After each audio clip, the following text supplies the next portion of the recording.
In today's educational news, talk about stating the flipping obvious. Schools lack resources to keep pupils with SEND, says Ofsted. So in their annual report, they've raised concerns that more pupils with SEND are slipping out of full-time education.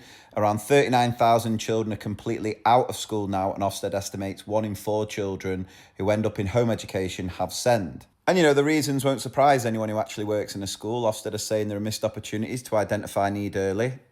Completely right. Support often arrives months, if not years, down the line, way past when it's actually desperately needed. They talk about schools not having the capacity, resources, or expertise to meet increasingly complex needs. Again, absolutely true.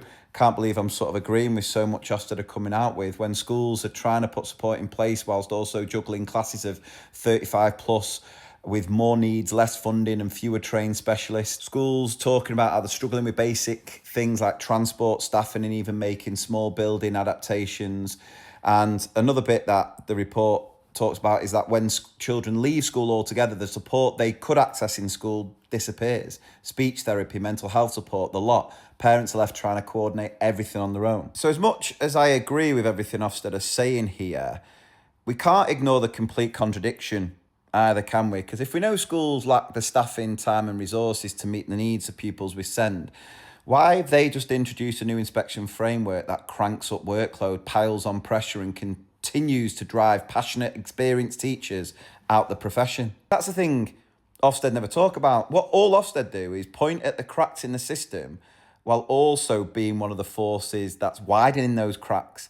Because let's be honest, the inspections don't create more SEND funding. It doesn't magic up more specialists. It doesn't reduce class sizes. What it does do is it pushes leaders and teachers into endless documentation, justification, box ticking, just to survive the process. Imagine if that stress was freed up for more SEND support, if staff weren't spending half the week preparing for something that is basically a snapshot and still the same inconsistent system we had beforehand. So to be fair, look, the report makes some decent recommendations, a clear expectation that children should be in full-time education when it's in their best interest, better guidance on children educated outside of school, closer working with DFE, local areas and health services so needs are identified earlier. But let's be honest, without proper funding, more specialist staff, more joined up health services and frameworks that reduce pressure instead of adding to it, it's just more all talk, no action from Ofsted. And the thing that winds me up about Ofsted is they're quite happy to make and highlight all these issues, but do nothing to solve it. And look, I'm not against a level of accountability as teachers. We need that level of accountability. But Ofsted, they like to make it out like they do things they don't. Like they don't support, they don't solve problems. They just identify issues. They just check standards. And so no teacher needs to be told by Ofsted what's going wrong because we live it every day. What we need is the likes of Ofsted, the government and the wider system to actually create conditions where inclusion is realistic, where teachers have the time and expertise to do what they came into the job to do, and where pupils with SEND aren't being pushed out because the system simply isn't built for them. If we want children with SEND to thrive in mainstream schools, we've got to stop pretending that goodwill alone can hold the system together.